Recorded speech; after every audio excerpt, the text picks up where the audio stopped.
nuevas oportunidades para trabajar en distintos grupos. Está liderando el grupo de enfermedades raras y las guías de osteoporosis corticoidea en la Sociedad Argentina de Reumatología. Así que bueno, le doy la palabra a Lorena para comenzar con tu exposición. Bueno, muchas gracias Diana por la presentación tan linda. Agradecer a los compañeros de la Comisión Directiva de AOM y al Comité de Docencia por la invitación. Para mí es un placer estar en AOM, creo que es mi segunda casa. Vamos a dar comienzo entonces. Ven pantalla bien, me imagino, ¿cierto? El primer slide. ¿Sí? Se ve perfecto. Perdón, Lorena, si te parece, invitamos a que si a lo largo de tu disertación hay preguntas, pueden ir escribiéndolas en el chat, o si no, hacia el final de la exposición, ojalá podamos tener la posibilidad de abrir los micrófonos y escucharlos. ¿Te parece? Perfecto, perfecto. Bueno, entonces vamos a dar comienzo con esta disertación sobre la identificación del paciente con riesgo de fractura, cómo identificar a aquel paciente con riesgo de fractura, que es el concepto que queremos que la mayoría se lleve. Todos sabemos que la osteoporosis está definida por la Organización Mundial de la Salud conceptualmente como una enfermedad esquelética sistémica caracterizada por una disminución de la masa ósea y un deterioro de la microarquitectura del tejido óseo, lo cual refleja una disminución de la calidad y por consecuente vamos a tener entonces un incremento en la susceptibilidad de la fractura por fragilidad ósea. Ahí estamos, corrí la cámara si no me molestaba. Esperen que no me funciona el cursor. Estas fracturas por fragilidad son un importante indicador de la pobre calidad ósea y también nos están anunciando, por otro lado, un futuro riesgo de fracturas. La presencia de fracturas entre los 20 y 50 años también está asociada a un incremento notable, casi del 75% de riesgo de nuevas fracturas luego de los 50 años. Y habitualmente están relacionadas a la presencia de algunos factores de riesgo para baja masa ósea o, en algunos casos, a una etiología o a una causa secundaria de osteoporosis. Sabemos que hay millones de mujeres con osteoporosis en todo el mundo, pero la realidad es que a pesar de esto, menos de 1 de cada 5 pacientes reciben un diagnóstico oportuno de osteoporosis y de ellas, menos de 1 de cada 3 pueden recibir un tratamiento incluso después de una fractura. Y lo que resulta más alarmante para determinados grupos farmacológicos es que menos del 50% de los pacientes presentan una adherencia correcta más allá de los 6 meses. Esto entonces repercute de forma notable a nivel médico y se espera que ese número de fracturas por fragilidad aumente de forma notable en las próximas décadas, como podemos observar en esta proyección de fracturas de caderas para mujeres al año 2050, cómo se incrementan notablemente. Y este riesgo de fractura está aumentado en pacientes que presentan fracturas previas. Si nosotros observamos en la estratificación por décadas, en las barras azules, aquellas pacientes que tuvieron una fractura posterior, ese riesgo está duplicado en presentar nuevas fracturas. Y esta nueva fractura puede ocurrir en el mismo sitio, dependiendo del lugar obviamente anatómico en el cual nos hacemos referencia, o en un sitio diferente al de la fractura inicial. ¿Y qué es lo que ocurre con la mortalidad y las fracturas por fragilidad? En las barras grises podemos observar población general y en las barras celestes podemos observar población con fracturas de cualquier tipo de fracturas por fragilidad. Cuando se evaluó la tasa de mortalidad estandarizada para mujeres mayores de 60 años, se observa que independientemente de la década, aquí lo vemos dividido justamente cada 5 años, aumenta de forma notable esa tasa de mortalidad en las pacientes, en aquellas pacientes que ya habían presentado, que presentaban fracturas. Y cuando se estudió qué ocurría después de una fractura vertebral, esa tasa de mortalidad estandarizada fue de 1,76, pero aumenta a 2,53 cuando consideramos en los primeros 5 años en aquellas pacientes que tienen fracturas de cadera. La pregunta es si podemos mejorar nosotros, como médicos, las oportunidades de detección en pacientes con alto riesgo de fractura. Y la respuesta es sí. Esto ya fue escrito en el año 2005 por el doctor Keynes, donde analizaron los factores de riesgo de fracturas y luego del análisis univariado y multivariado de los diferentes factores de riesgos, encontraron que la edad, la historia previa de fractura por fragilidad y la densidad mineral ósea son fuertes predictores del riesgo de fractura por fragilidad. Entonces, ¿cómo podemos determinar ese riesgo de fractura? Sin dudas, evaluar inicialmente los factores de riesgo que presenta el paciente. Por otro lado, contemplar la densidad mineral ósea. Tener en cuenta algunos calculadores. Coloqué aquí el FRAX, que es el más común que utilizamos. El BFA, que luego vamos a hablar, es la evaluación de fractura vertebral, y el TBS o Trabecular Bone Score para evaluar justamente el componente trabecular, al cual también me voy a hacer referencia. Entonces, ¿qué factores de riesgo debemos considerar? Todos sabemos que la presencia de una fractura por fragilidad después de los 50 años ya se asocia o al menos tenemos que interpretarlo ya como un deterioro o una menor densidad mineral ósea. Por otro lado, la edad juega un rol también sumamente importante en las fracturas por fragilidad. En el caso, por ejemplo, de las fracturas de cadera, el 90% ocurre en personas mayores de 50 años. Esto está correlacionado también con una disminución de la densidad mineral ósea, aunque también sabemos que la densidad mineral ósea puede ser un factor independiente y que no siempre está relacionado con la edad. Por otro lado, tenemos la cuestión del reloj biológico o del reloj estrogénico que tener en cuenta, y un factor muy importante a tener en cuenta es la altura o la pérdida de altura anual o histórica que presentan nuestros pacientes. Y como vamos a hacer mención, algunas condiciones patológicas asociadas en nuestros pacientes que pueden estar relacionados con un deterioro de la densidad mineral ósea. Como mencioné en diapositivas anteriores, la edad es sumamente importante. También tener en cuenta la etnia del paciente. Los pacientes caucásicos y asiáticos tienen mayor probabilidad o mayor frecuencia de menor densidad mineral ósea y asociado a mayor fracturas por fragilidad. El déficit estrogénico, la menopausia temprana, los periodos de amenorrea. También la presencia de alcohol, tabaquismo, un bajo índice de masa corporal menor a 20 ya está asociado a un importante deterioro en la densidad mineral ósea y un incremento en el riesgo de fracturas por fragilidad, aun cuando ya se lo compara con pacientes, por ejemplo, con índice de masa corporal mayor a 25, ya hay un deterioro notable en la densidad mineral ósea mayor al 80%. Un consumo inadecuado de calcio y un déficit de vitamina D, y la falta de actividad física, el sedentarismo, que repercute en forma notable en todas nuestras pacientes. A todos estos factores de riesgo, sin duda que tenemos que evaluar qué condición patológica tiene nuestro paciente en caso de que presente alguna enfermedad de base, ya sea del orden endocrinológico, una enfermedad autoinmune, una enfermedad reumatológica, que se asocia a una densidad mineral ósea disminuida, y si a su vez está consumiendo determinadas medicaciones que van a tener un impacto negativo en la densidad mineral ósea o en la calidad de hueso, como pueden ser los glucocorticoides, la terapia de deprivación androgénica y un montón de otras drogas que van a afectar la densidad mineral ósea.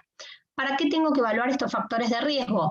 Porque son necesarios para identificar aquellos pacientes que tienen riesgo de fractura por fragilidad, para que nosotros podamos realizar un diagnóstico preciso y, por otro lado, brindar un tratamiento oportuno.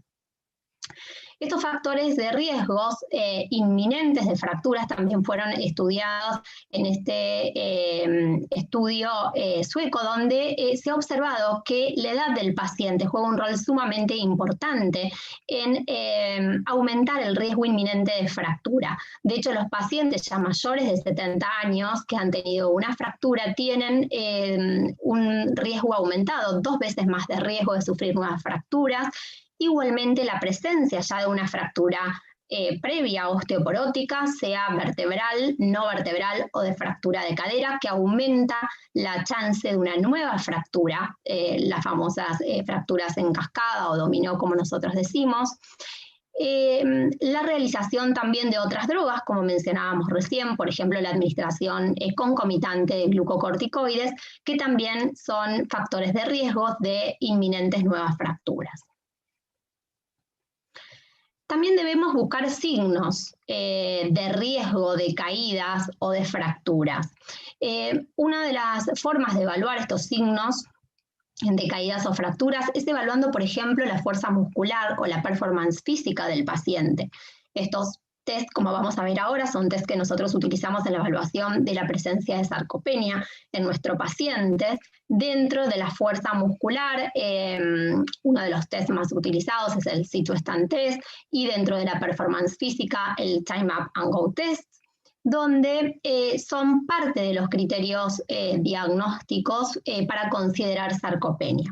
Si nosotros evaluamos los criterios diagnósticos del año 2010 de sarcopenia, teníamos que la disminución de la masa muscular estaba, digamos, a la cabeza en cuanto a los criterios diagnósticos, y luego se contemplaba una disminución de la masa muscular y una disminución de la performance física, pero en los nuevos criterios 2018 juega un rol sumamente importante y predominantemente importante la disminución de la masa muscular, luego la cuantía de esa masa muscular y, en tercer lugar, la disminución de esa performance física. Es decir, que ya la presencia de una baja masa muscular nos tiene que hacer alertar sobre el estado de nuestros pacientes.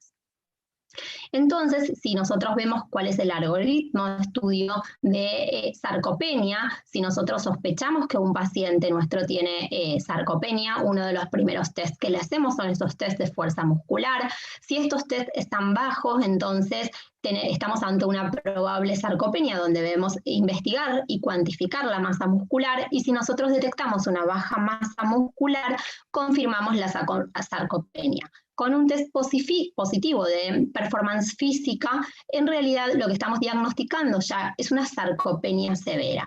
Entonces, ¿qué remarcamos en esto? Que si nosotros tenemos justamente una alteración en estas pruebas de función muscular o de performance física, también aumentan la probabilidad de que el paciente tenga sarcopenia severa según fuera el caso, y aumenta la probabilidad de caídas, y esto también conlleva, por supuesto, un aumento en la probabilidad de fractura.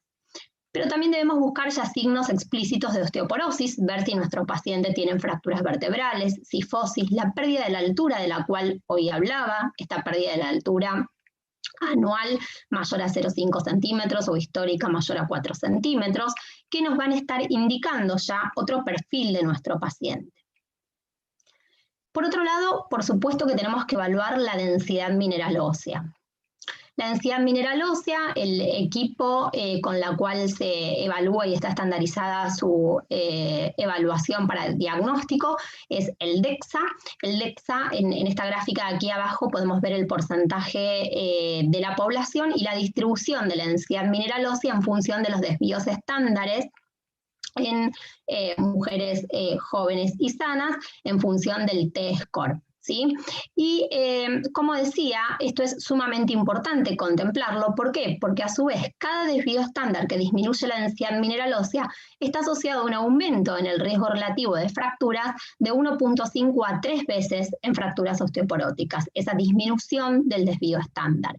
Y esa disminución de la densidad mineral ósea también nos puede reflejar, por otro lado, de forma bastante más complicada de interpretarla, pero nos refleja una disminución de la fortaleza ósea. Ahora bien, ¿cómo hacemos el diagnóstico? ¿Cómo lo interpretamos? Las guías ISCD lo detallan muy bien. Dividimos justamente para su interpretación y su diagnóstico de la población, como todos ustedes ya saben, en las mujeres premenopáusicas y hombres menores de 50 años, o mujeres que ya están en menopausia y hombres mayores de 50 años. En función de esta población, el diagnóstico densitométrico, la interpretación va a ser diferente. En las mujeres premenopáusicas y en los hombres menores de 50 años vamos a contemplar el Z-score, Y un Z-score menor a -2 nos va a indicar una baja masa ósea esperada para la edad, en tanto que un Z-score mayor a -2 nos va a indicar una masa ósea dentro de lo esperado para la edad. Cuando nosotros hablamos ya de población posmenopáusica en las mujeres u hombres mayores de 50 años, aquí debemos interpretarlo con el T-score. Y ese T-score es justamente lo que está explícito en la Organización Mundial de la Salud, que se considera como normal aquella densidad mineral ósea que está por encima de un desvío estándar, osteopenia cuando está entre -1 y -2,5 desvíos estándares, que actualmente, según las últimas guías ISSD, se lo considera o tiende a denominarse baja masa ósea, y se considera osteoporosis cuando es menor a -2,5. Cuando a su vez nosotros ya tenemos una fractura, lo denominamos osteoporosis establecida o severa, como se ha denominado en otros tiempos. ¿Qué sitios se deben medir? La columna anteroposterior del L1, L4 y la cadera bilateral sería la situación ideal de medir en los pacientes, y el radio 33% lo dejamos para determinadas circunstancias especiales, como son pacientes con hiperparatiroidismo, obesidad, que tengan artefacto en otros sitios, es decir, pacientes que tengan cuadros de artrosis severa en columna o en caderas y que yo no pueda evaluarlas, y, o bien que presenten alteraciones anatómicas que hacen que no puedan ser evaluadas, y entonces ahí evalúo el radio. Ahora, una de las preguntas es ¿qué pasa si se fracturan o no los pacientes que tienen osteopenia? Y la respuesta es sí, los pacientes con osteopenia se fracturan, y se fracturan mucho. En esta gráfica podemos observar en la línea inferior la densidad mineral ósea, que lo grafiqué en verdes, amarillos y rojos en función de densidad mineral ósea normal, osteopenia u osteoporosis, para una interpretación más fácil. Y vemos qué pasa con este índice de fracturas en las barras grises y con el número de mujeres con fracturas. Y observamos que tenemos un gran porcentaje de pacientes que se fracturan que están en el rango de osteopenia. Con lo cual, la densidad mineral ósea no siempre es un buen predictor de fractura, y una de las grandes limitaciones que existe es justamente este overlap entre los pacientes con y sin fractura, con densidad mineral ósea que no está en el rango densitométrico de osteoporosis.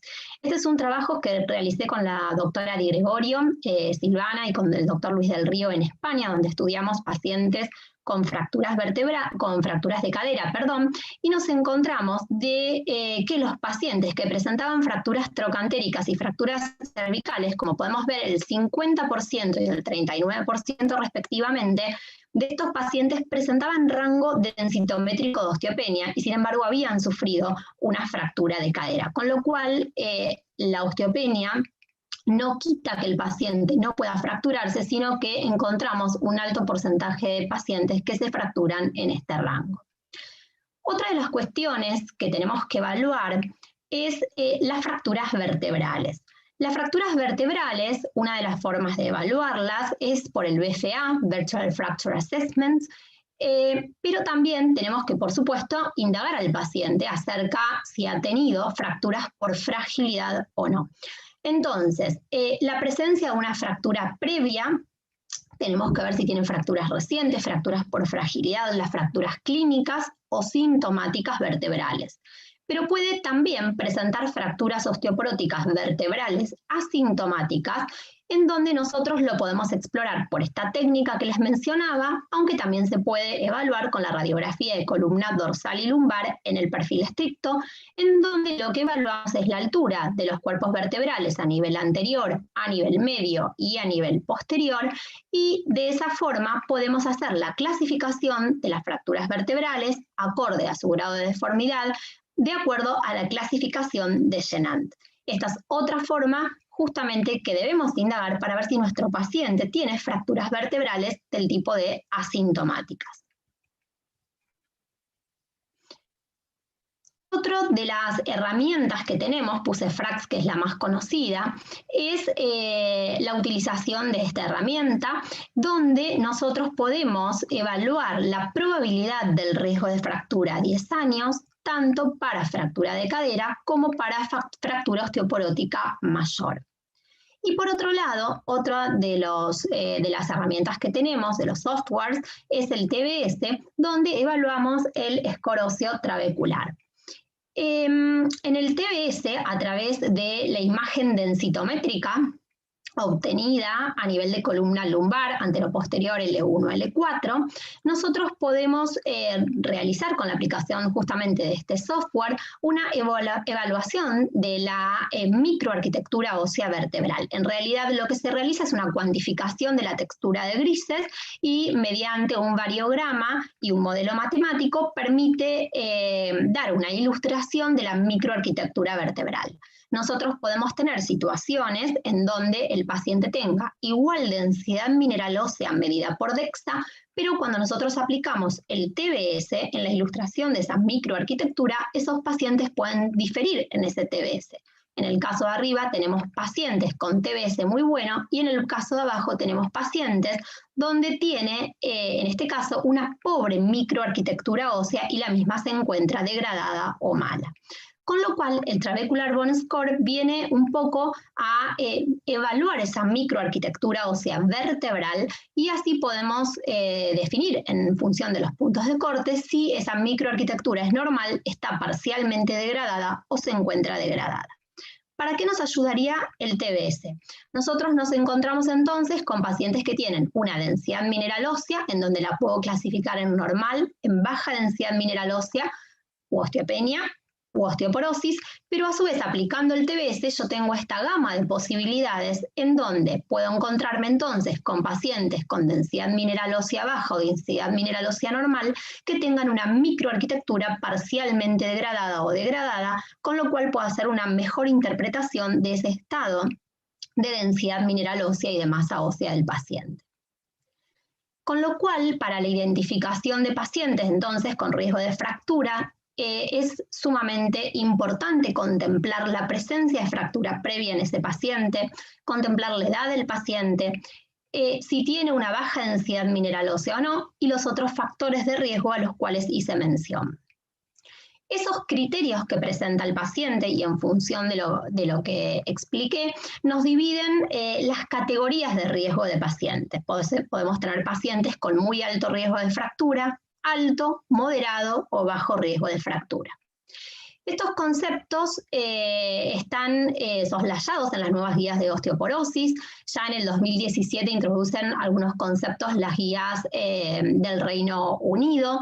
En el 2019, como vamos a ver ahora, se introducen algunos otros conceptos y quedan plasmados en el año 2020 con las últimas dos guías de la Sociedad de Endocrinología y de la Asociación de Endocrinología Clínica Americana, que en estas dos son las que voy a remarcar algunas cuestiones puntuales.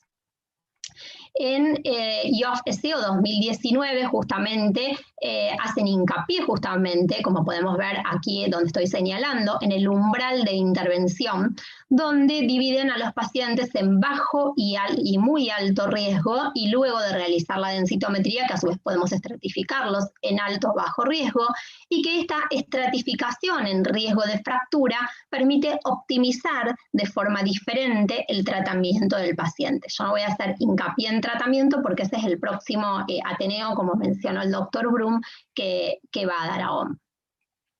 Entonces, si nosotros identificamos pacientes según riesgo, podemos tener estas 4 posibilidades, como dije, pacientes con muy alto riesgo, alto, moderado o bajo riesgo.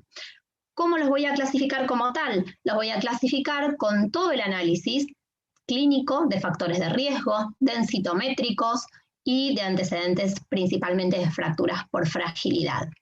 Entonces, si un paciente tiene uno o más de algunos de estos signos, es decir, tuvo una fractura en los últimos 12 meses, tiene múltiples fracturas por fragilidad o se fracturó durante el tratamiento para osteoporosis o se fracturó durante drogas que afectaban el metabolismo óseo, presentaba un T-score menor a -3, o la probabilidad de fractura a 10 años para fractura osteoporótica mayor era mayor al 30% y de cadera era mayor al 4,5%, catalogan como pacientes de muy alto riesgo de fractura. en tanto que se consideran a pacientes de alto riesgo de fracturas, aquellos pacientes mayores de 65 años y que en los últimos 12 meses hayan tenido o una fractura por fragilidad o tengan directamente un T-score de osteoporosis de menos 2,5 o presenten densitométricamente osteopenia, pero una probabilidad de fractura a 10 años, osteoporótica mayor al 20% o de cadera mayor al 30%. Consideramos de pacientes de moderado riesgo aquellos pacientes que no tienen fractura, cuya densidad mineral ósea está en el rango de osteopenia y que la probabilidad de fractura a 10 años por FRAX es menor al 20% o la de cadera es menor al 3%. Y son los pacientes de bajo riesgo los cuales no tienen, digamos, ninguna de estas entidades, es decir, sería una mujer en menopausia que no tiene fractura previa, que tiene una densidad mineral ósea y que la probabilidad a 10 años, al igual que en riesgo moderado, le da menor al 20% o menor al 3% en cadera. ¿Y por qué hacen mucho hincapié en la estratificación del riesgo de paciente? Porque justamente las guías actuales hacen hincapié en el diagnóstico y la estratificación oportuna para dar un diagnóstico, un tratamiento acorde. En las guías 2020, acá podemos ver el gráfico de Jovac, en donde proponen justamente esta estratificación de riesgo en todas las mujeres que están en menopausia. Por supuesto, a todas optimizar una buena salud ósea, consumo de calcio, vitamina D, y posterior a la estratificación de riesgo son las diferentes opciones terapéuticas que van sugiriendo en función justamente del tipo de fármaco y de la potencia del fármaco. No quiero ahondar en esto porque es motivo del próximo seminario, pero ustedes pueden ver que los pacientes con muy alto riesgo de fractura van a recibir fármacos más potentes versus aquellos que reciben bajo, moderado riesgo y que el seguimiento posterior de los pacientes también difiere. Por otro lado, en estas guías, acá podemos ver el resumen de Camacho, también soslayan lo mismo, los pacientes de muy alto riesgo, el tratamiento inicial se aboca a drogas más potentes como fármacos anabólicos o antirresortivos potentes como denosumab o ácido zoledrónico, mientras que en los pacientes de alto riesgo también pueden ser zoledronato o denosumab como drogas potentes y también están los bifosfonatos endovenosos. Entonces, en función de esta estratificación de riesgo, si se utilizan estas drogas de alta potencia, se debe considerar el periodo por el cual se la utiliza, el control densitométrico hasta disminuir el riesgo de fractura del paciente, evaluar qué hacer si se suspende la droga o con qué terapia se hace el tratamiento secuencial para lograr un mantenimiento de esa densidad mineral ósea. Entonces, como puntos destacados, debemos evaluar el riesgo de fractura, identificar los signos de osteoporosis que pueda llegar a presentar nuestro paciente. El concepto es poder realizar un diagnóstico temprano de la situación en la cual se encuentra nuestro paciente, estratificar en qué riesgo se encuentra nuestro paciente, para poder hacer así un tratamiento acorde e individualizado a cada caso y siempre contemplando qué estrategias a largo plazo yo puedo implementar para lograr mantener la densidad mineral ósea y por supuesto tratar de disminuir, que es el objetivo final, el riesgo de fracturas vertebrales, no vertebrales o de cadera. Así que bueno, muchas gracias y dispuesta a las preguntas que puedan surgir.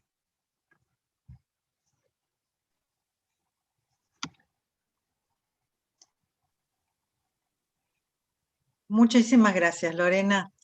Excelente exposición, completísima, y creo que es muy de gran utilidad práctica, como supuse y lo comenté al principio.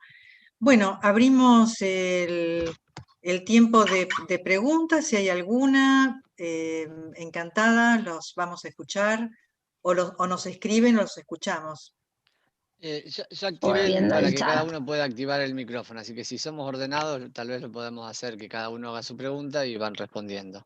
Muy bien.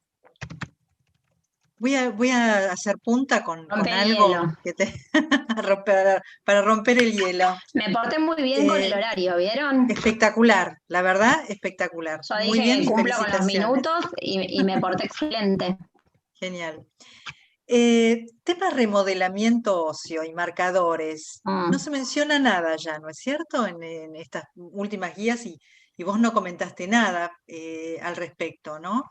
Yo estoy No pensando en esa sí. mujer posmenopáusica con alto remodelamiento óseo que por ahí tiene una fractura y uno, si mira los cuadros que mostraste, el algoritmo de bajo, alto y muy alto riesgo con respecto a los tratamientos, uno tendría que pensar en teriparatida y de golpe tiene un alto remodelado óseo con marcadores de resorción muy elevados y a uno le da no sé qué pensar en un anabólico, por ejemplo, ¿no? ¿Querés comentar algo al respecto?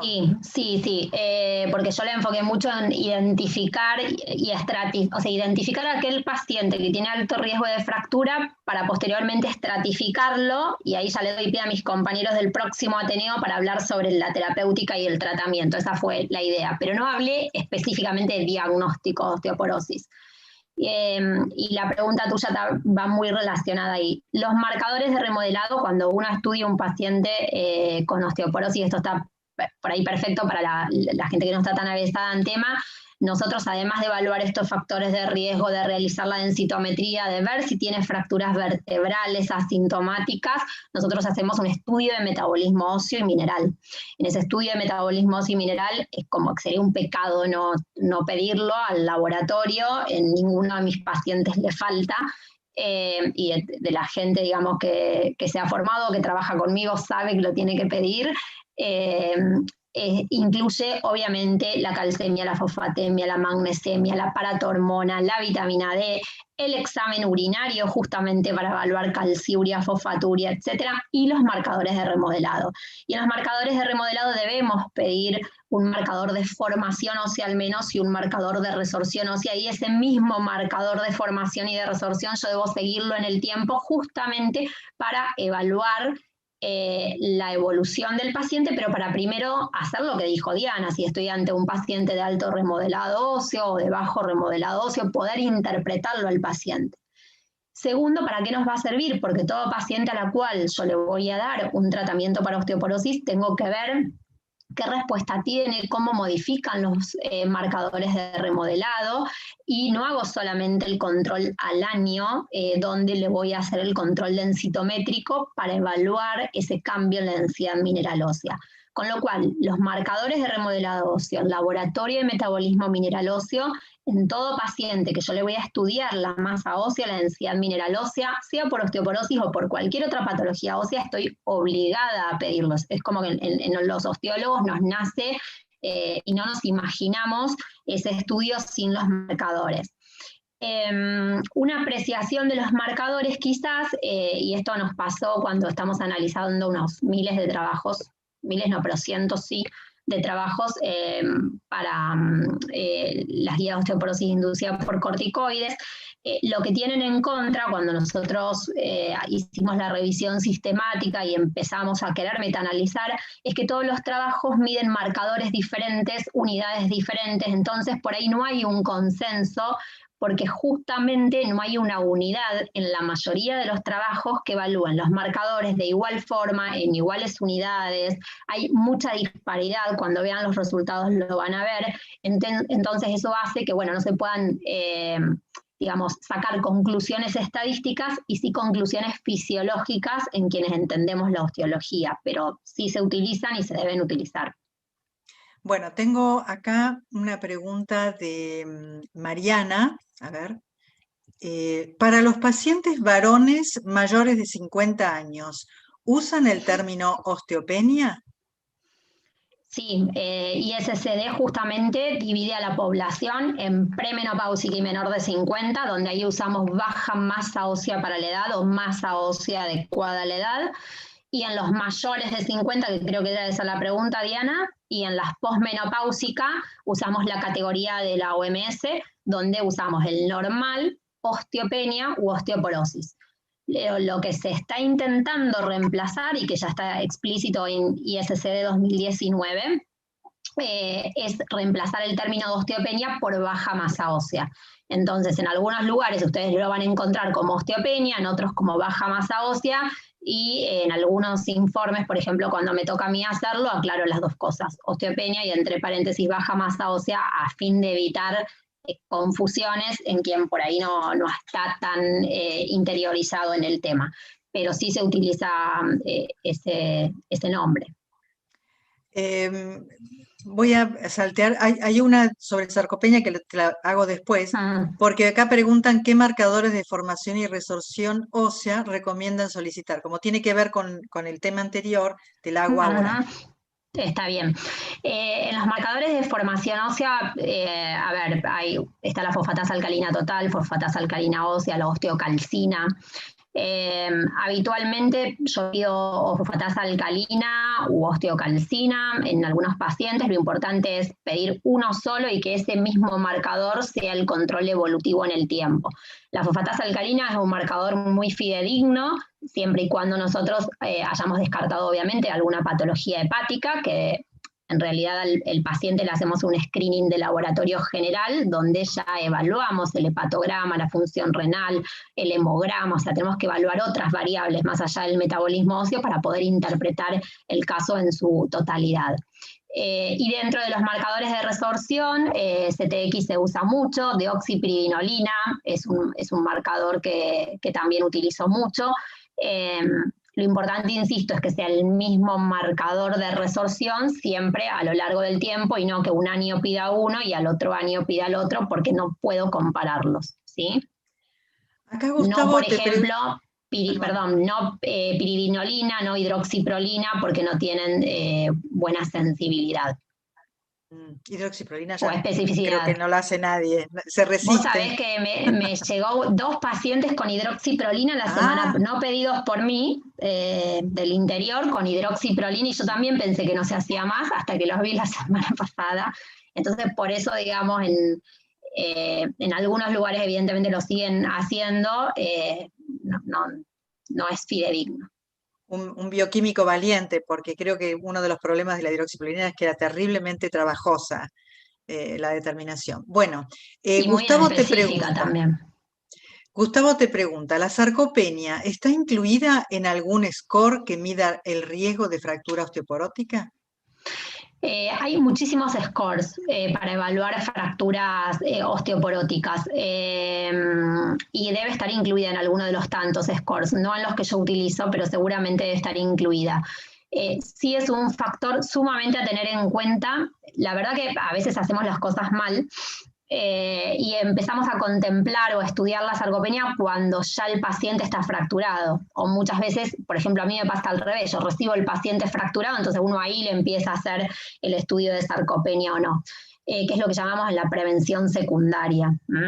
Pero el paciente que ya tiene, que nos debuta con una fractura, debemos evaluar la presencia de sarcopenia, o al menos esos test que yo mencioné, que son sumamente sencillos. Se tarda 1 minuto en preparar al paciente, pero después en contabilizarlo es cuestión de segundos.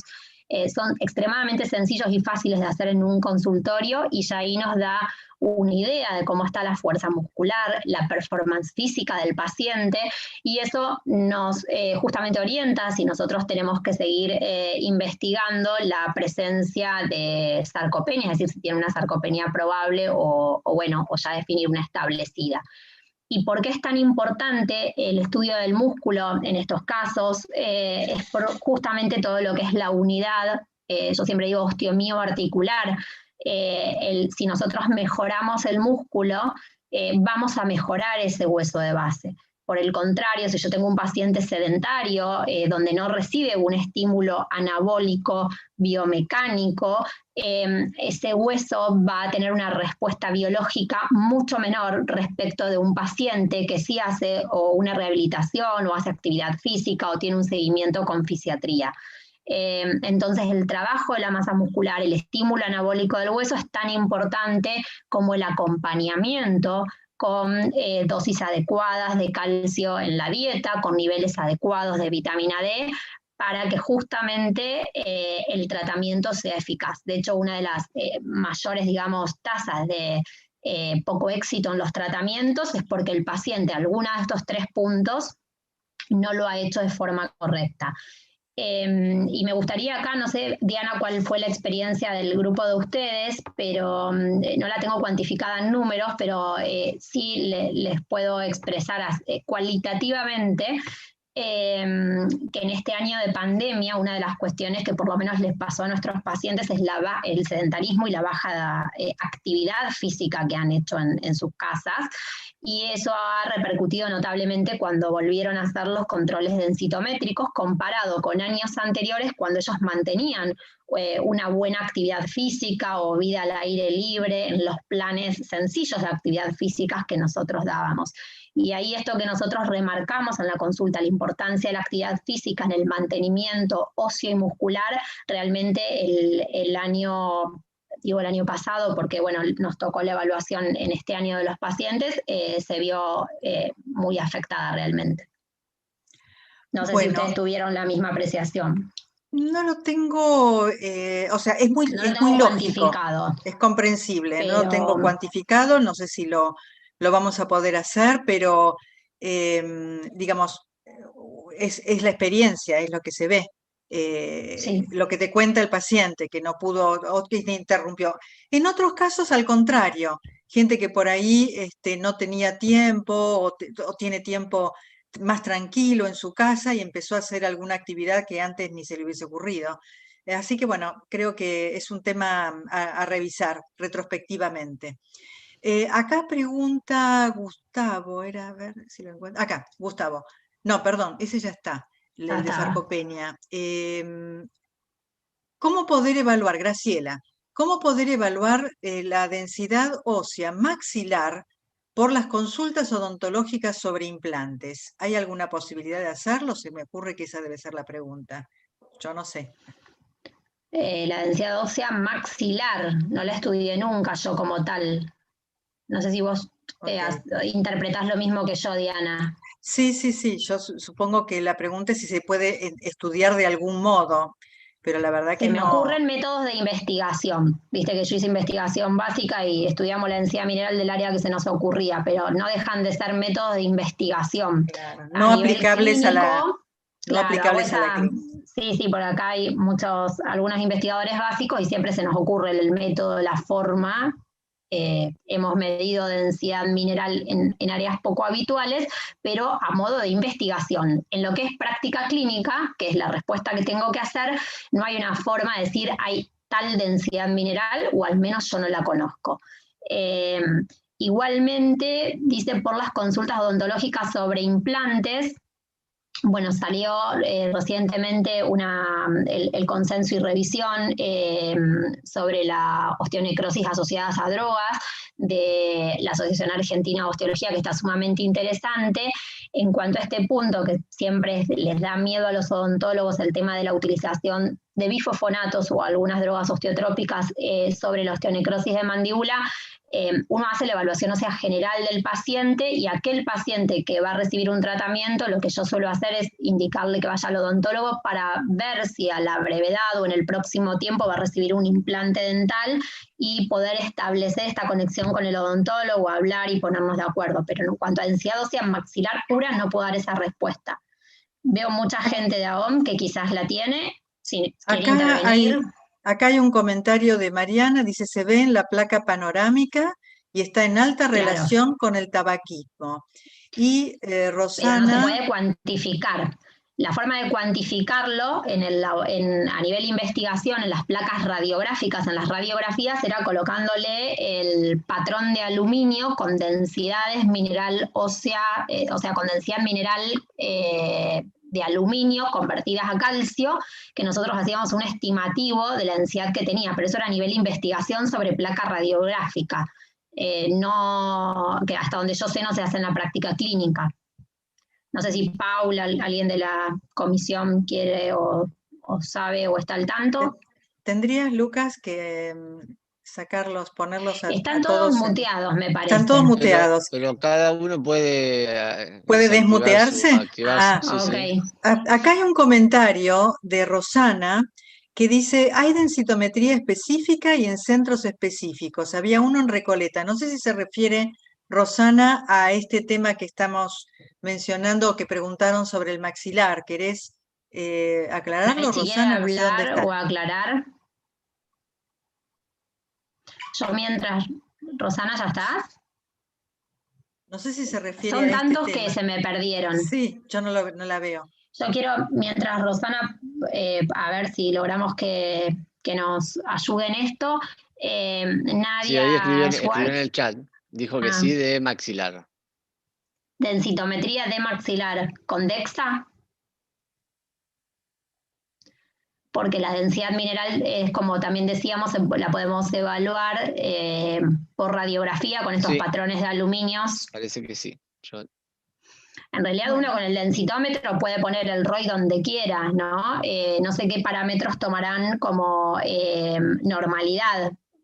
El densitómetro nosotros evaluamos densidad de otros lados, como por ejemplo en los pacientes con SUDEC o cuando queremos investigar diferencias de lateralidad por dominancias fisiológicas, SUDEC vivo como el caso más habitual. Ahí, digamos, el patrón nuestro comparativo es el lado sano y digamos, el de referencia es el lado sano y el patológico sería el afectado del paciente. En el caso de maxilar, no sé cuál sería su valor de referencia. No sé si está refiriendo. O sea, el ROI se puede poner, eso, ¿no? Porque se puede poner donde uno quiera, pero no sé qué toman como patrón de referencia. Bueno. Decía, perdón, de Nadia Schwartz, que ellos en el Hospital Álvarez miden deoxipridinolina. Yo también la mido y estoy muy familiarizada. ¿Tiene valor el FRAX bajo tratamiento? Pregunta Facundo. En realidad, bueno, ahí quizás Diana vos puedas aportar una respuesta más útil de la que pueda llegar a aportar yo.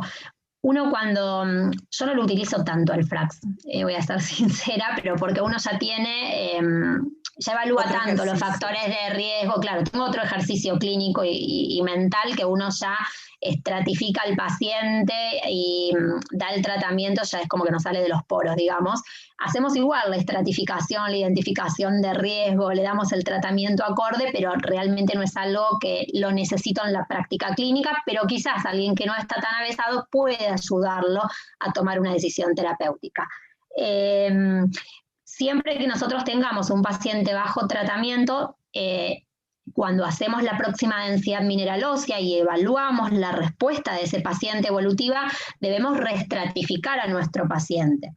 Si un año después ese paciente mejoró la densidad mineral ósea, mejoró el T-score, quizás había partido un T-score muy bajo, no tuvo nuevas fracturas por fragilidad durante el año, yo estoy ya reestratificando a mi paciente y estoy bajándole la categoría de riesgo, y es una de las cosas que también estoy obligada a hacer también para evaluar cuál va a ser mi esquema terapéutico en la evolución y qué conducta terapéutica voy a tomar. Sinceramente no lo uso, pero porque utilizo las otras variables y hago la otra interpretación. Quizás Diana o Luisa, que acá ahora me apareciste en pantalla, quieran aportar algo al respecto. Sí. Gracias, Luisa, por estar.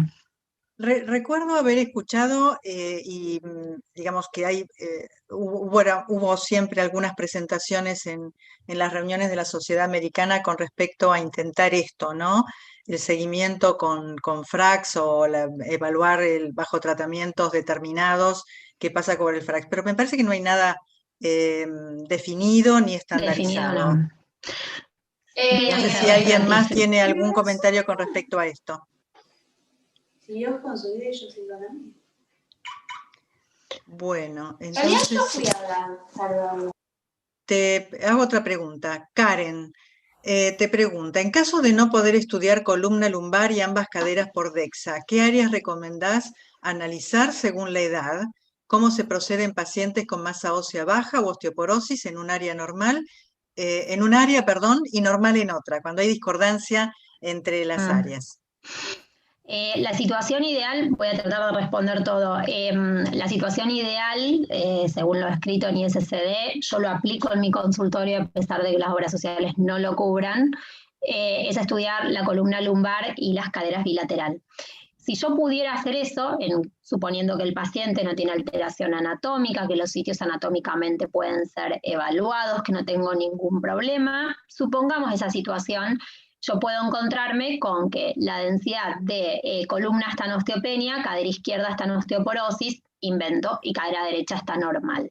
Entonces, cuando tengo esa discordancia, lo que tengo que elegir es el sitio de menor densidad mineral ósea, lo que digo es acorde a ISSD 2015-2019, que incluso está explicitado perfectamente, se elige el sitio de menor densidad mineral ósea.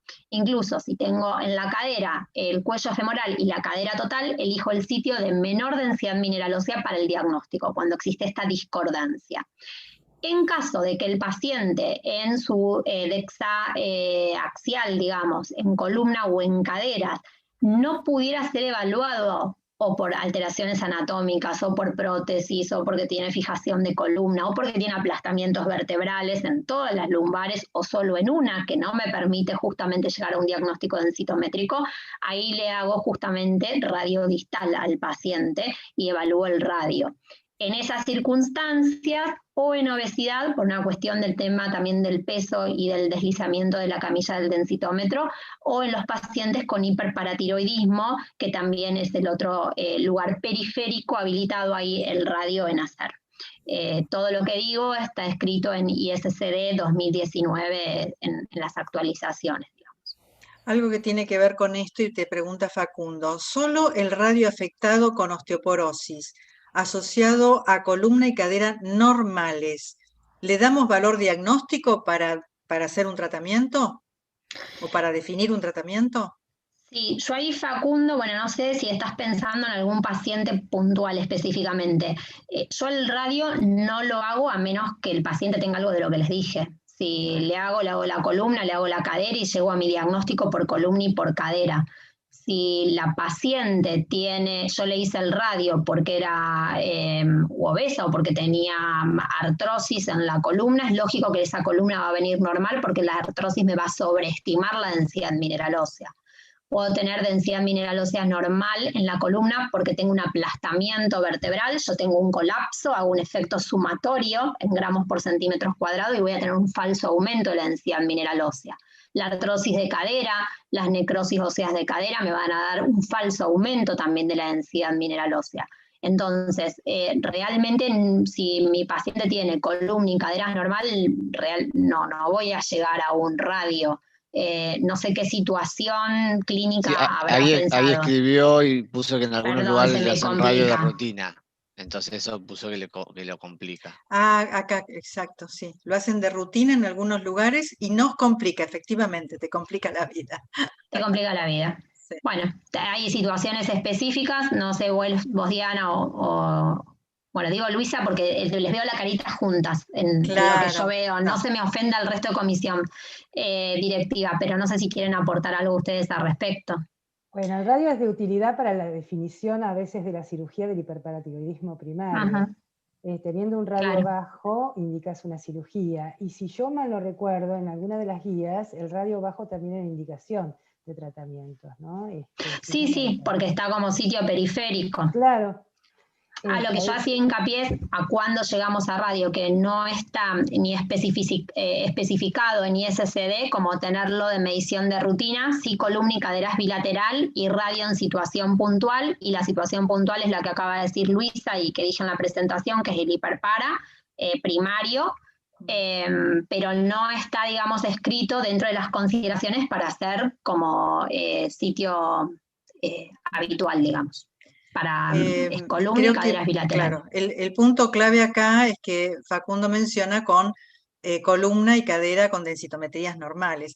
Quizás está interesante para ¿por qué es normal esa columna y esa cadera? Bueno, ver un montón de otras cuestiones, ¿no? ¿Cuántos años tiene el paciente? ¿Cómo está PTH? O sea, ya que empiezo a pensar y a razonar otras cuestiones clínicas. Y el por qué de la si implica o necesariamente me están diciendo que está normal o tiene otro proceso de base, depende del paciente. La verdad que los procesos artrósicos, las fracturas, son sumamente comunes de sobreestimar la densidad mineral ósea falsamente. Se me ocurre, Facundo, invitarte a las jornadas previstas para tratar fracturas por fragilidad, porque ahí vamos a enfocar seguramente el tema de fractura de radio y vamos a ver si realmente justifica un tratamiento, ¿no? La prevención de una fractura de radio. Se me ocurre. De paso, los invito a todos a las jornadas. Hay otra preguntita por acá. Yo tengo... Ay, perdón, Facundo no es Facundo, es Constanza, no, perdón, que aparece con el nombre del hijo. Bueno, Constanza, estaba dirigido a vos. Eras Facundo, vos. digo, bueno, no sabemos. Bueno, nosotras leemos Constanza. El nombre de acá. Claro. A ver, en caso de... vienen un montón, un aluvión de preguntas, vienen. Sí, un aluvión de cosas. Dice, Mariana, acá, un paciente de 50 años con DMO normal en columna y cadera que trajo un antebrazo de menos 2,4. Nuevamente el mismo razonamiento, o sea, ver qué perfil metabólico tiene, cómo está PTH, por qué esa DMO es normal en columna y en cadera. Yo me pregunto el porqué de todo. Para poder llegar justamente a un diagnóstico, pero obviamente que si trajo un antebrazo de menos 2,4, algo me está queriendo decir. Hay que saber interpretarlo. Acá hay una pregunta más sobre el tema de hoy, que la formula Santiago Silva. En el caso de pacientes masculinos, ¿sería recomendable hacer un screening de osteoporosis o solo cuando presentan factores de riesgo? En los hombres, las guías ISCD lo que dicen es que se deben estudiar a todos los pacientes hombres mayores de 70 años o menores que presenten factores de riesgo o presenten condiciones médicas asociadas o se encuentran con alguna medicación que se asocia a baja densidad mineral ósea o que hayan presentado fracturas por fragilidad previas o recientes. Es decir, que a ese paciente le esté ocurriendo algo de la densidad mineral. Hacer una densitometría a un paciente invento de 55 años sin factor de riesgo alguno, ni fractura, ni condición médica asociada, ni medicación, no está dentro de las indicaciones densitométricas establecidas por ISCD, por ejemplo. Lo pongo a ISCD como ente, ¿no? Mayor y palabra mayor en densitometría. Claro, espectacular. Bueno, espero que no se me haya pasado alguna, porque estoy con un ojo mirando acá y con una oreja escuchándote. A mí me pasa lo mismo. A mí me pasa, si ven que mi ojo se desvía es porque estoy en el chat tratando de... sí, había algo. Ahora me acuerdo, ahora que la veo a Paula, me acuerdo que había algo. ¿Me escuchan? Sí. Sí. Era sobre TBS, si está afectado por artrosis. A ver, la artrosis vertebral y TBS parece que no, incluso ahora se está haciendo DEXA 3D también de columna, donde aparentemente no estaría influenciado o no podría estar influenciado por artrosis, ¿sí? Pero bueno, la DMO normal sí está afectada notablemente. La artrosis es bien periférica en la vértebra, ¿no? Y tengo entendido que el TBS toma bien el cuerpo, entonces eliminaría toda la parte cortical periférica, ¿no? Exacto. Toma cuerpo y el análisis es de la microarquitectura del cuerpo por justamente análisis de la escala de grises a nivel de lo que es el cuerpo.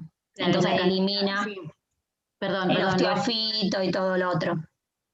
Sí, exactamente, como dice Luisa y vos, son fenómenos periféricos. Yo porque veo mucho TBS y en realidad a veces realmente se ve más cantidad, aunque es un índice de píxeles intracuerpo vertebral, se ve que la vértebra con más artrosis, sobre todo L3, L4, están con más TBS que L1 y L2, por ejemplo. Y justo coincide con la zona de artrosis, por eso me llama a veces la atención. Y un mini comentario que ya lo dijeron, pero que es importante, los odontólogos implantólogos se siguen manejando con la panorámica donde ellos radiológicamente muy avesados, porque hacen implantes permanentes, saben si hay suficiente hueso, suficiente densidad en esa zona, porque es local, es algo local, y por eso están proponiendo muchas veces lo que es colocación de hueso o injertos para tratar de mejorar ese área.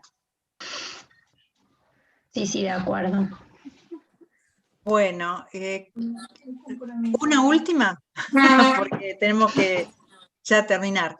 estamos pasaditas de tiempo. En mujeres premenopáusicas, menores de 40 años, con factores de riesgo, que no podemos usar el Frax, ¿cómo podríamos calcular el riesgo de fractura? Me imagino el caso de una mujer premenopáusica que tiene alguna entidad de base. Yo como reumatóloga te digo artritis reumatoidea y que esté tomando corticoides, digo los dos factores de riesgo para baja masa ósea.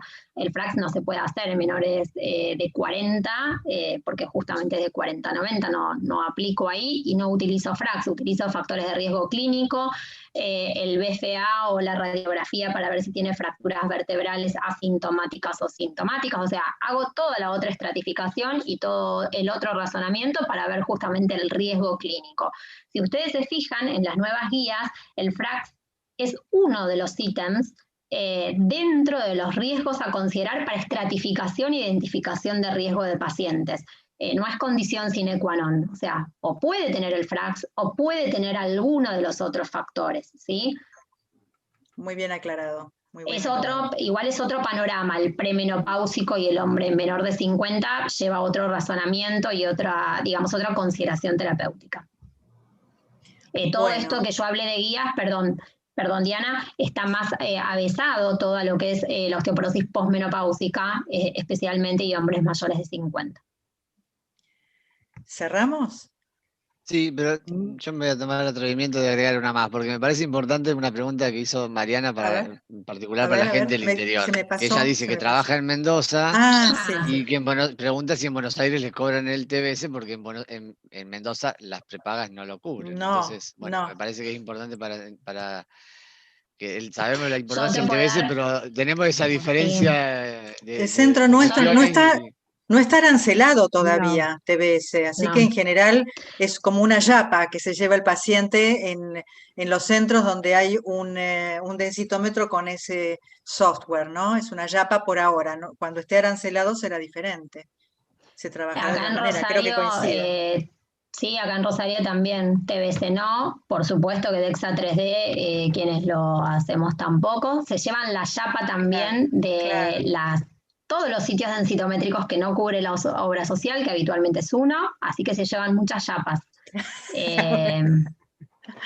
Por lo menos en nuestro lugar intentamos hacer las cosas lo más prolija posible, pero la realidad es que pagan una sola área, son pocas las obras sociales que pagan 2 áreas, y el paciente mínimamente se lleva 3 evaluaciones, además del extra, ¿no?